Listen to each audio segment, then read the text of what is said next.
Everyone, প্রবাসে আমার ছোট্ট রান্নাঘরে তোমাদের সবাইকে আরও একবার স্বাগত জানাই। আজকে আমি তোমাদের সঙ্গে রাধাবল্লভীর রেসিপি শেয়ার করে নেব। আমি এই রাধাবল্লভীর রেসিপি শিখেছি আমার মা দিদিদের কাছে। অনেক দিন আগেই শিখেছি, তবে বানালাম আজকেই প্রথম। আর প্রথমবারেই যে এতটা পারফেক্টভাবে আমি রাধাবল্লভী বানিয়ে ফেলতে পারবো আমি নিজেও সেটা ভাবতে পারিনি।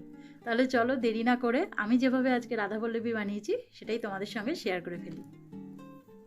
এখানে দেখো আমি 200 গ্রামের কাছাকাছি কলাইয়ের ডাল বা বিউলির ডাল নিয়েছি। আর এই ডালটা আমি গতকাল রাতেই ভিজিয়ে রেখেছিলাম, যেহেতু আজকে সকালে আমি রাধাবল্লভী বানাবো তাই। এবার ডালটা আমি আরেকবার পরিষ্কার করে জলে ধুয়ে নেব, তারপর পেস্ট করে নেব। এই দেখো এর মধ্যে আমি নিয়েছি, আর জল একদম সামান্য দিয়েছি, বেশি জল দিইনি, অল্প জল দিয়ে কিন্তু ডালটা পেস্ট করে নিতে হবে। এই যে ডালটা আমার পেস্ট করা হয়ে গেছে। এবার এদিকে একটা ভাজা মশলা বানিয়ে নেব। তার জন্য দেখো 1 চামচ নিয়েছি মৌরি, 1 চামচ গোটা জিরে, আর 2টো শুকনো লঙ্কা আমি ফাটিয়ে দিয়ে দেবো, দিয়ে একদম হালকা আঁচে ভেজে নেব।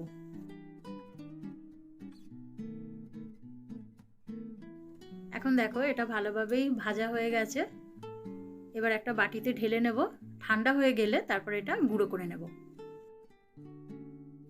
এবার এদিকে দেখো ময়দাটা মেখে রেডি করে রাখবো।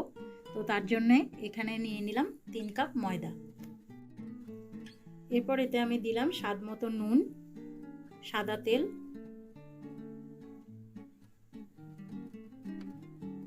আর দিলাম অল্প একটু চিনি। তারপর ভালোভাবে এগুলো একটু মিশিয়ে নেব। এখন দেখো ময়দার সঙ্গে সবকিছু ভালোভাবে মিশে গেছে। এবার উষ্ণ গরম জল দিয়ে ময়দাটা মেখে নেব।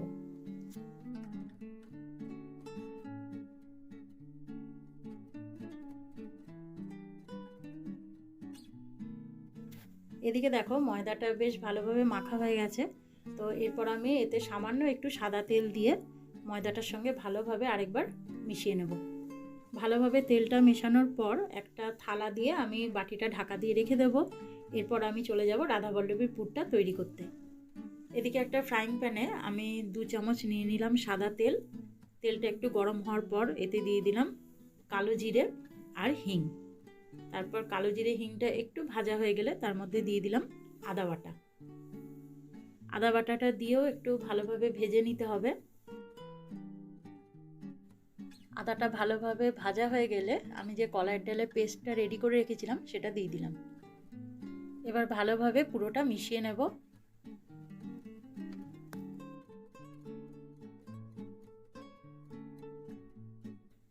এবার আমি এর মধ্যে দিয়ে দিলাম স্বাদ মতো নুন, আর যে ভাজা মশলাটা আমি রেডি করে রেখেছিলাম সেটাও দিয়ে দিলাম, আর দিয়ে দিলাম অল্প একটু চিনি। তারপর এগুলোর সঙ্গেও ভালোভাবে আরেকবার মিশিয়ে নেব।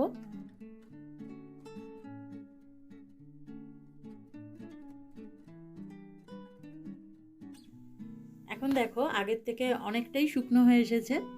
তো এইভাবে যখন দেখবে নিজে থেকেই প্যান থেকে এভাবে উঠে আসবে, তখনই বুঝবে যে পুরটা একদম রেডি হয়ে গেছে।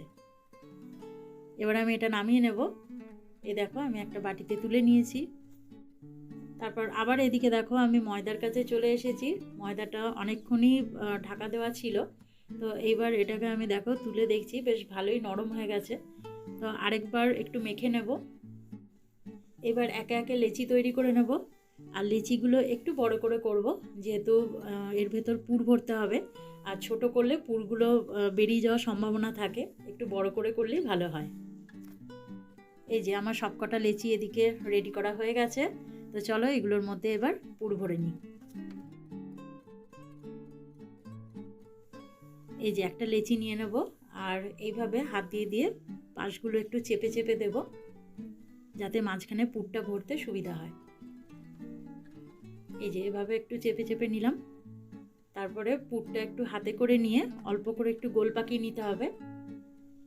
ব্যাস এই যে এর মধ্যে ভরে এবার মুখটা ভালোভাবে মুড়ে দিতে হবে।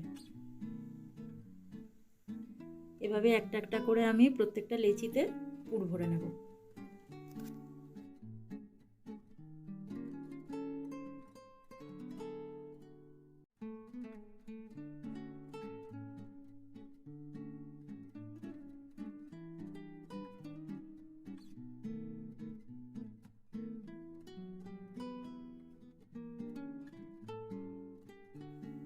এবার লেচিগুলো এক এক করে বেলে নেব। তার জন্য দেখো আমি একটা চাকিতে একটু তেল বুলিয়ে নিয়েছি, সাদা তেল। তো তারপর এইভাবে বেলনা দিয়ে আস্তে আস্তে বেলে নিতে হবে। দেখো একটুও কিন্তু পুর বেরোচ্ছে না, যেহেতু আমি লেচিগুলো একটু বড় বড় করে করেছিলাম, তো সেই জন্য দেখো কোনো দিকে কিচ্ছু ফাটেও নি আর একটু পুর বেরোয়নি। এভাবে আস্তে আস্তে বেলে নিতে হবে।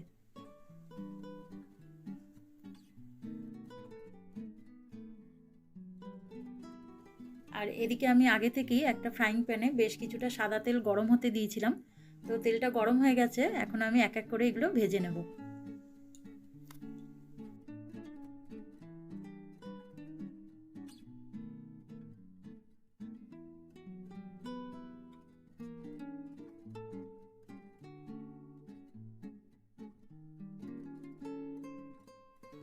আজকে রাধাবল্লভীর রেসিপি তোমাদের কেমন লাগলো আমাকে অবশ্যই কমেন্ট করে জানিও, আর ভালো লাগলে একটা লাইক করে দিও।